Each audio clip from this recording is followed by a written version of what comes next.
Hi everyone, I hope you're having a wonderful day. Today I want to share with you my favorite flower farmer, designer, podcast books, and more.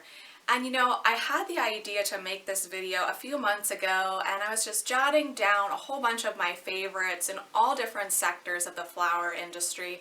But it just didn't feel right. It didn't feel organic, and I never want to just produce content for the sake of producing it. I want it to be genuine and from the heart. So I just kind of held the concept for a while, and then this morning I was just having my morning coffee, sitting with Grace, and I thought, oh, I want to share the people that I wish I would have known existed 6 years ago when I transitioned from gardener to flower farmer. The people that have really helped me learn certain things, the people who I've watched their work and I thought, oh, I want to create something that looks like that. The people that I listened to and brought me joy and education. The people that exposed me to some of the ails of the floral industry. And so then all of a sudden the video felt natural. And so that's what I want to share with you today. And as I say, I could share so much more, but I really want to highlight these people that I go back to over and over again for wisdom and joy. And I also want to let you know that prior to creating this video, I have contacted everyone that I'm going to talk about today personally, and they have very, very generously allowed me to share some pictures from their personal websites and such, so you can kind of see what I'm talking about as I'm talking about it. And I do not take that honor lightly. Some of these people are huge forces in the floral world. As a matter of fact, they really all are.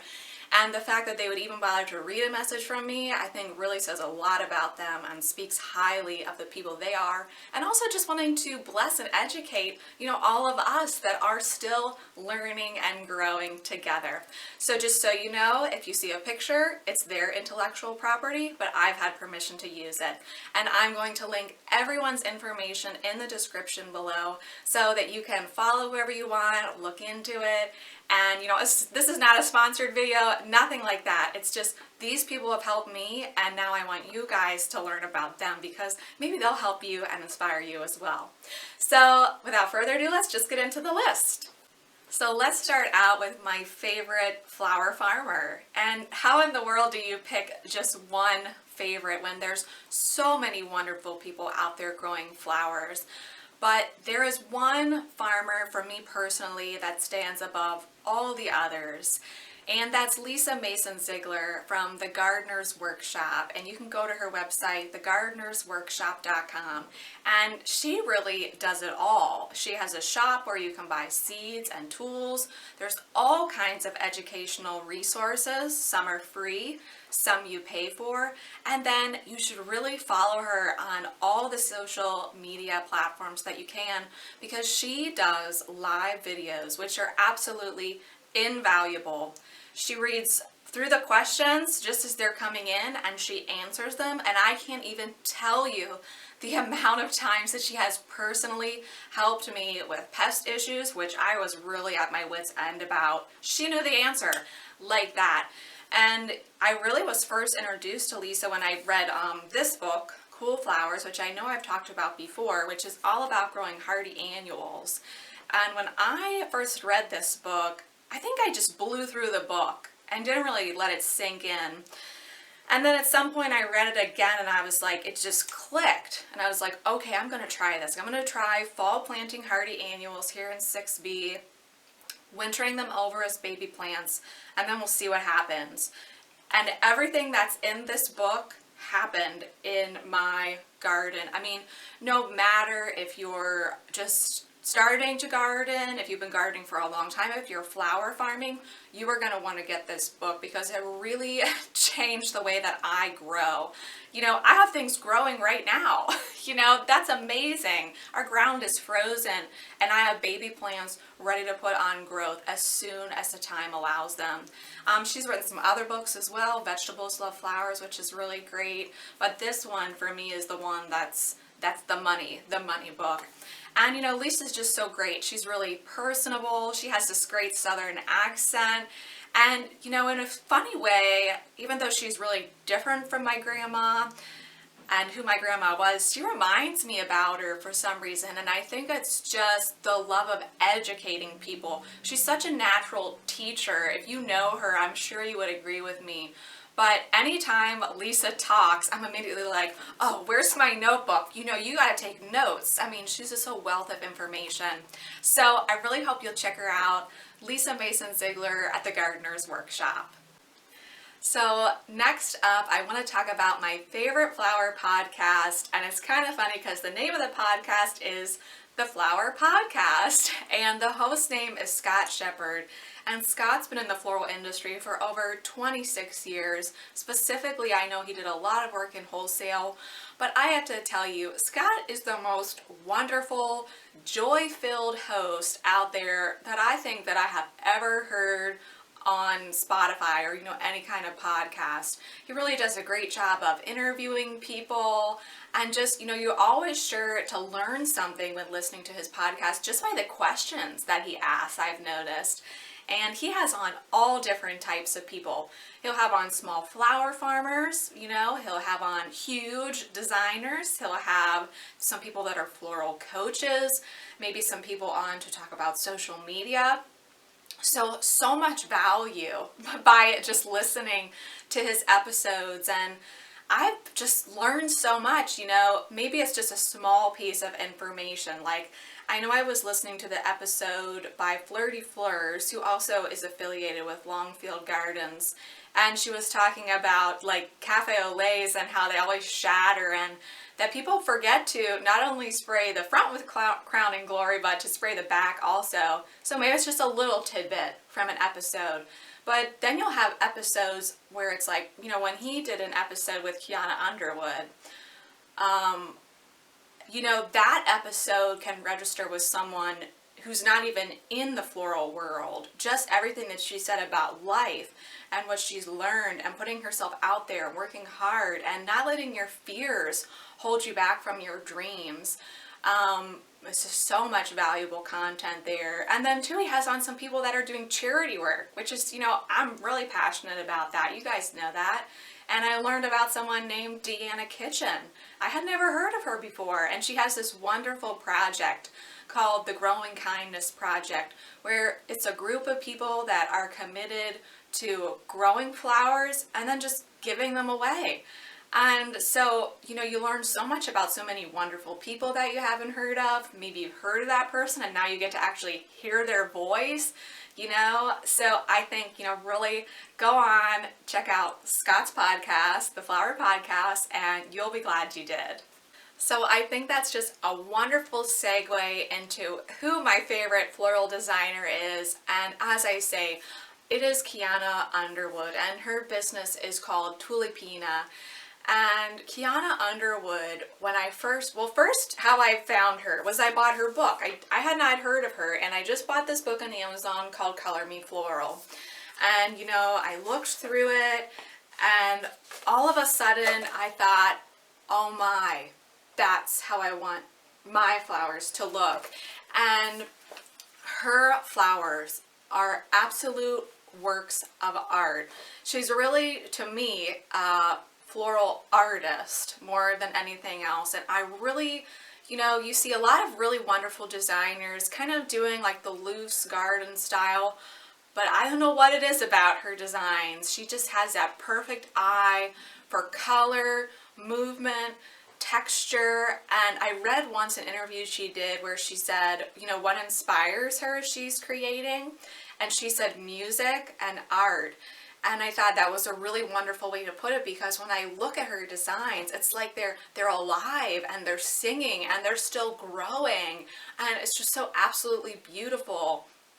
And she uses a lot of flowers that me and you, we grow. And I think that's really wonderful to see that, you know, how many of us, you know, in most areas are growing long stem roses and harvesting them before they open, like you see in the supermarket. You know, we're not growing those things. We don't have those floral ingredients to work with. We have real life flowers, and she uses real life flowers, and she uses them so beautifully. So Go ahead and follow her. Go to her website because you can watch some video content of her creating arrangements. Of course you can follow her on social media. I didn't realize she had this ginormous social media following, but she certainly does. Like I said, I'm kind of like old school with the books and everything. But another thing with Kiana, which I just want to mention, is that she is the one that introduced me to the floral frog and really appreciating it, rather. So I had inherited a pretty good sized collection of floral frogs from my grandma, and I really just didn't use them. I really didn't. I just inherited them and they went in a cabinet. And then I saw Kiana using the floral frog, and she made it so accessible, and you were able to watch her place each stem in and talk you through how to do it and why she uses the frog. And when I started to really embrace the floral frog and use it, all of a sudden I really liked what I was designing. Such a huge difference designing in just like a straight up and down vase, or just a huge bowl, but you get like one of those beautiful compotes, you put a floral frog in there, and I think the flowers are going to start to sing. So I hope you'll check Kiana out, whether or not you purchase her book, and it's a wonderful book. I look at it all the time for inspiration. Maybe you want to even think about taking one of her workshops. She's an internationally renowned floral designer, but she offers workshops as well. But definitely check her out for inspiration and really the sheer joy of the music and the art that flowers can be. She really nails it every time. Alright guys, so next on my list is a book that I'm calling Flower Books to Make You Think. And this book is called Flower Confidential by Amy Stewart.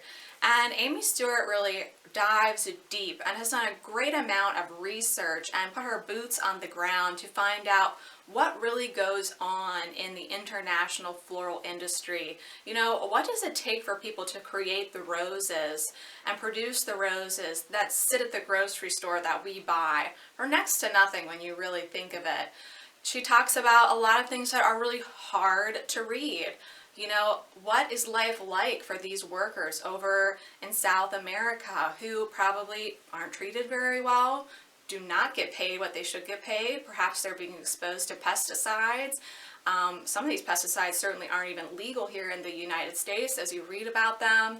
And then, the part that really stuck with me, and she points out that it stuck with her too, is she saw a lot of bad, and then almost the worst thing that she saw is after all these roses had been harvested, the last step was to dunk the heads in a fungicide, and then they're shipped right to you. That's their last step, so that they don't get botrytis or things like that. And that's the roses that people are picking up from the grocery store and smelling, sticking their face right in that. And, there's a better way.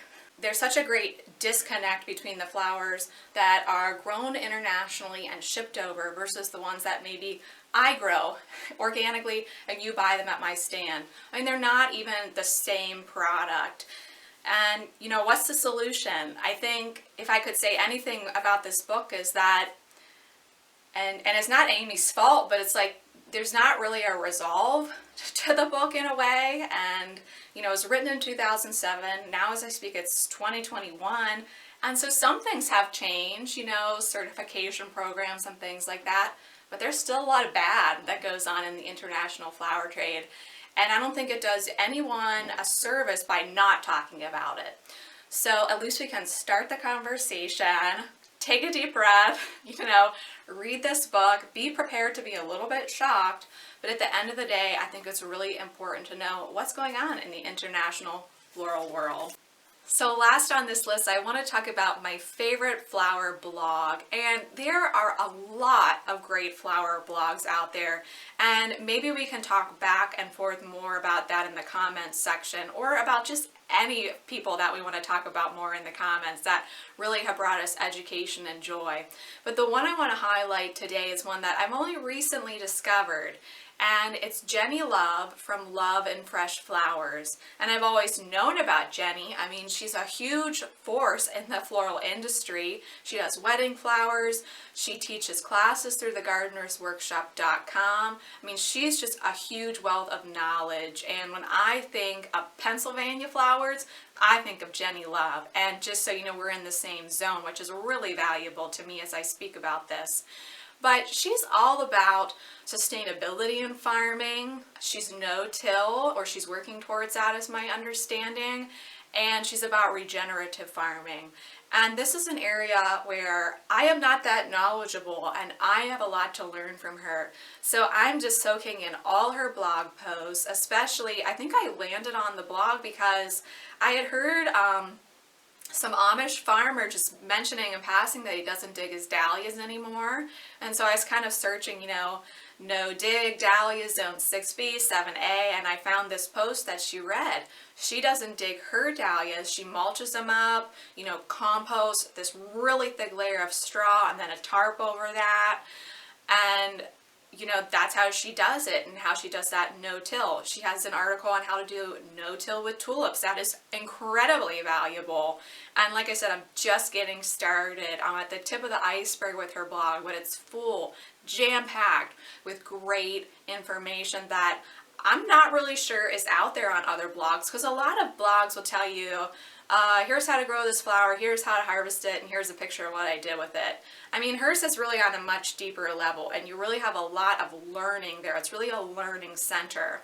So definitely check her out, Jennie Love, Love and Fresh Flowers. Well guys, I think that brings me to the end of the video. I hope it was enjoyable to see some of these other farmers and designers, to see their wonderful work and their farms. And I just hope that maybe it will expose you to some of these wonderful people in the floral community. And if you have someone that's really helped you throughout the years, whether it be a farmer, a designer, maybe it's a magazine, anything, you know, I'd love to hear about that. Please tell me, because I'm always looking to learn more. You know, no matter how much you think you know about gardening or flower farming or whatever, it's like we really know like this much, you know, and there's so much to learn. And what a joy it is to find people who are just so freely giving of their information and their time and just want to be helpful. So thank you so much to everyone for allowing me to share pictures of your work. Everyone's direct links will be in the description box. And just thank you from the bottom of my heart, and I hope you all have a wonderful day. Happy gardening. Bye!